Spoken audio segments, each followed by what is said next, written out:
প্রিয় দর্শক আসসালামু আলাইকুম, welcome back to my channel Jahima's kitchen.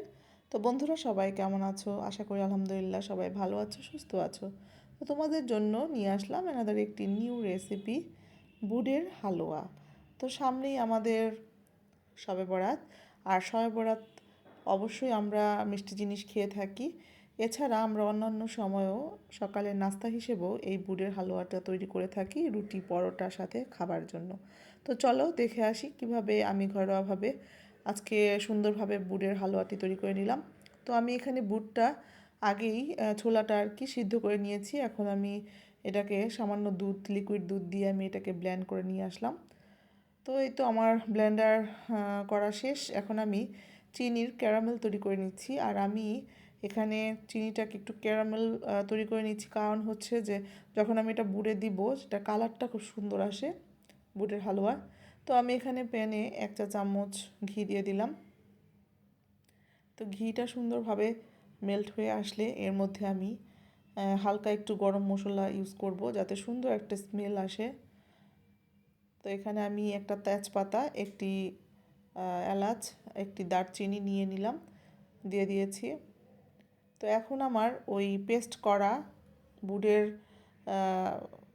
ছোলার বুট আর কি, এটা আমি দিয়ে দিলাম এই ঘিয়ে। ভাজবো আমি সুন্দরভাবে। তো এটা ভাজতে ভাজতে দেখা যাচ্ছে একটু ছেড়ে এসেছে।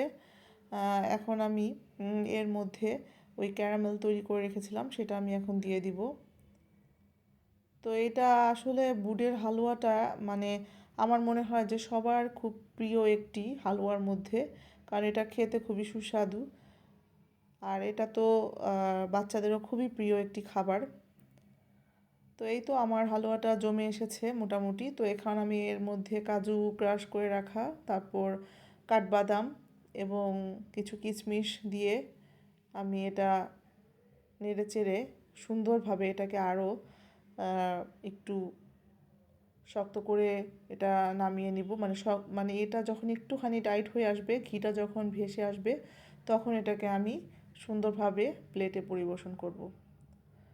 তো এই তো আমার হালুয়া রেডি, আমি এখন এটা পরিবেশন করব। তো আমার এই সার্ভিং বোলে আমি একটু হালকা ঘি মেখে নিয়েছি যাতে আমার পরবর্তীতে হালুয়াটা উঠানো খুব সহজ হয়। তো এই তো আমার হালুয়া রেডি।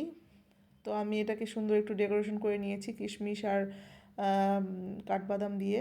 তো আলহামদুলিল্লাহ অনেক মজা ছিল হালুয়াটি, আর দেখতেও খুব সুন্দর হয়েছে।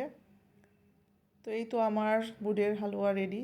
আর আমার এই রেসিপিটি যদি অবশ্যই ভালো লাগে থাকে তাহলে অবশ্যই আমাকে ফলো এবং সাবস্ক্রাইব করে দেবে। তো ভালো থাকবো সবাই, ধন্যবাদ।